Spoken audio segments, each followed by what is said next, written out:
Hello friends, I am Pavan Kumar, pursuing BTech second year student. तो आज के इस वीडियो में बहुत इंपॉर्टेंट होने वाले हैं क्योंकि आज हम 4 क्वेश्चन को कवर करने वाले हैं। सभी चारों क्वेश्चन बहुत इंपॉर्टेंट होने वाले हैं, तो चारों क्वेश्चन को आप एटलीस्ट एक बार देखिएगा जरूर। इस टॉपिक में हम लोग बेसिकली कवर करने वाले हैं रिकर्सन में डायरेक्ट और इनडायरेक्ट को, और आइट्रेशन से रिकर्सन का डिफरेंस क्या है। फिर उसके बाद नेक्स्ट पार्ट में हम लोग कवर करेंगे फैक्टोरियल और फिबोनाची एल्गोरिदम क्या है।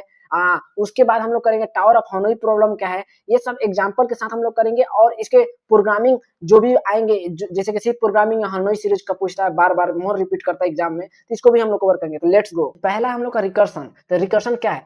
It is a powerful programming technique where a function is defined in term of itself.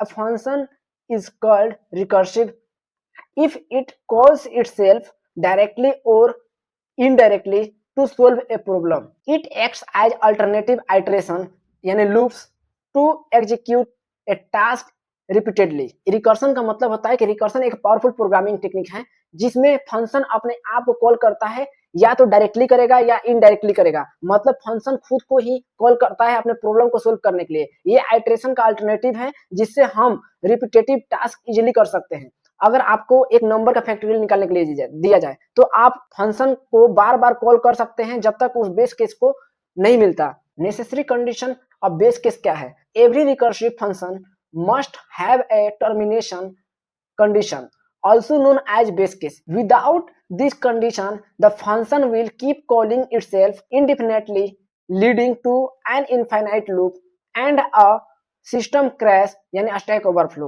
Her recursive function में एक बेस केस होना जरूरी है। बेस केस एक ऐसी कंडीशन है जिससे रिकर्सन रुक जाता है। अगर बेस केस नहीं होगा तो फंक्शन इनफाइनाइट टाइम्स खुद को कॉल करते रहेगा, जिससे स्टैक ओवरफ्लो हो सकता है और प्रोग्राम क्रैश हो जाएगा। तो अब बात करते हैं, अगर हम लोग को फैक्टोरियल 4 अगर हम लोग निकालना है तो फैक्टोरियल 4 के लिए सबसे पहले हम लोग 4 लिखेंगे यानी 4 फैक्टोरियल। फिर उसके बाद हम लोग 3 लिखेंगे, 3 को मल्टीप्लाई करेंगे। फिर उसके बाद हम लोग 2 को मल्टीप्लाई करेंगे, 2 होगा।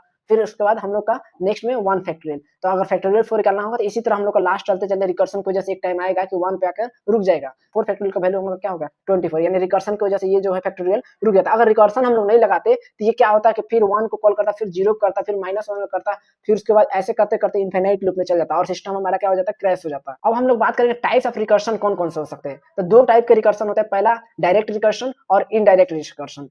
तो अब हम लोग बात करते हैं डायरेक्ट रिकर्सन क्या होता है। तो a function is directly recursive if it calls itself explicitly within its own body।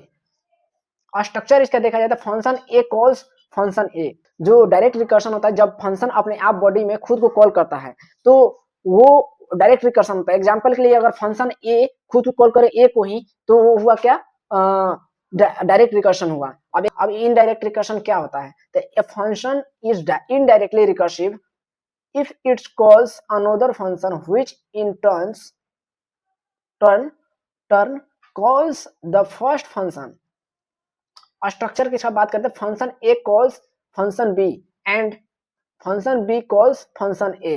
अब इनडायरेक्ट रिकर्सन जो होता है वो इनडायरेक्ट रिकर्सन तब होती है जब फंक्शन ए जो होता है, फंक्शन ए कॉल्स किस पे निर्भर रहता है, फंक्शन बी को कॉल करता है, और फंक्शन बी जो होता है किसको कॉल करता है, फंक्शन ए को। Difference between recursion and iteration, यानी आइट्रेशन और रिकर्सन में क्या डिफरेंस है? रिकर्सन होता है वो द फंक्शन कॉल इटसेल्फ, यानी खुद को कॉल करता है। जब तक बेस केस नहीं आ रहा है तब तक ये क्या करता है, अपने आप को खुद कॉल करने लगता है। लेकिन बट आइट्रेशन जो होता है, iterate A block of code is repeated using loops for while. जो लूप के थ्रू क्या करता है, कोड को रिपीट होते रहता है। जैसे किसकी वजह से? तो कंडीशन पहले फॉर लूप लगाते हैं, फिर व्हाइल लूप लगाते हैं, तो इसके थ्रू अपने कंडीशन को रिपीट करते रहता है। अब टर्मिनेशन क्या क्या है, कब ये रुकेगा? तो stop when a base case is reached. जब बेस केस पे वो पहुंच जाता है तो क्या करता है, वो अपने फंक्शन को रोक देता है, प्रोग्राम को रुक जाता है।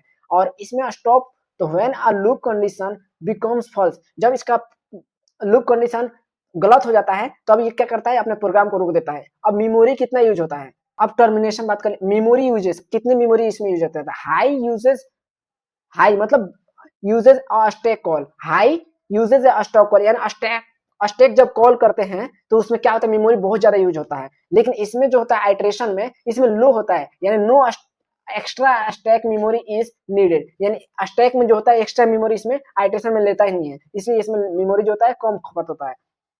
अब स्पीड कौन किसका स्पीड ज्यादा होता है, तो जो रिकर्सन होता है slower due to the overhead of function call. Recursion जो होता है इसका थोड़ा फंक्शन स्लो होता है, ये थोड़ा स्लो होता है, फंक्शन कॉल जब होता है तो ओवरहेड कर जाता है। लेकिन फास्ट आइटरेशन जो होता है फास्टर एंड मोर इफिशियंट, यानी ये फास्ट एंड इफिशियंट होता है। अब कोड साइज का बात करें कि किसका कोड, जो रिकर्सन कोड साइज, तो code is usually shorter and cleaner. जो रिकर्सन का कोड होता है वो शॉर्ट होता है, छोटा होता है और क्लीन होता है।